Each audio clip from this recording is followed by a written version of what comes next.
person because he is someone who empowers me to make tough decisions.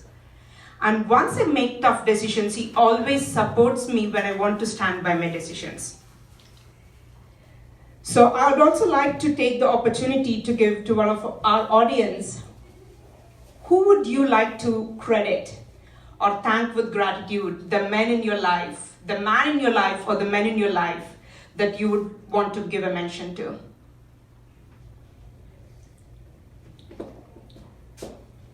There you go. Unfortunately, it's not my husband. But don't tell him. I actually had a boss. It was my job that I had. It was a corporate job, and I had it for 10 years, and he was an incredible man. And when my son was diagnosed with autism, he tried really, really hard to let me work from home. He tried really, he was very progressive, right? Try to work from home, try to work part-time. So I always joke with everybody that says when my son gets the Nobel Peace Prize or whatever, he's gonna have my boss to thank for that. So he was an incredible man that gave me a lot of opportunities and enabled me to be an entrepreneur. Thank you very much. So I'd also like to ask the men here in the room, would you like to give credit or thank to any of your female counterparts, your wives, your mother, your siblings, who has helped you progress in both your professional and your personal lives? There are few men in the room. There you go. So my sister's 16, and I brought her here from Saudi Arabia where we grew up. And when she moved here, it taught me so much. I had to get my life set. Once she moved here because of the responsibility.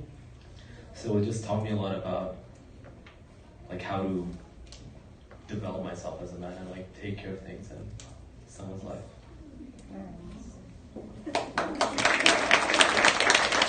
Thanks for sharing your story. So my next question to the panel would be, I think in my opinion it's quite an interesting question because I experience this very often in my career.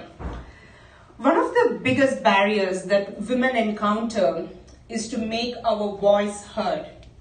In a room full of audience, especially as Victoria highlighted, as Michelle said, if you're working in a very male-dominated industry, in a room full of authoritative and highly opinionated men, what are your tips and tricks and what are your strategies in order to make your voice heard, in order to share your opinions and share your feedback in those scenarios?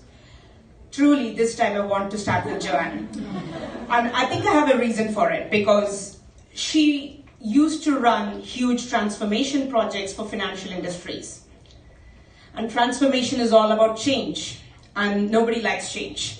The first thing you get from your team is the resistance, is the opposition.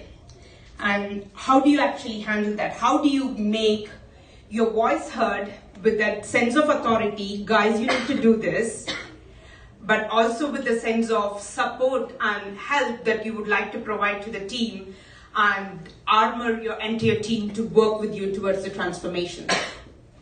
I think the short answer is with patience. It was so frustrating for me because even working in IT and being surrounded by so many men, I mean, it's not their fault. It's just that this is how the industry is. The IT industry, whenever you go and work in technology, we are very few. So you practically sit in a meeting room with 15 men and 2 women, the most. So of course they're very loud, they talk amongst each other, they know each other, they've been at university together, and then there's this chick at the end of the room, you know, coming from Romania 15 years ago, with no university degree, telling them what to do. So I have a Bachelor of Arts. I don't have a Bachelor of Engineer, but I just worked my way through from developing right into the IT, and it was just the circumstances that made me become an IT professional. I didn't want to be an IT professional, but I just got there because I loved it. And then having to tell them this is how we should be doing was very hard.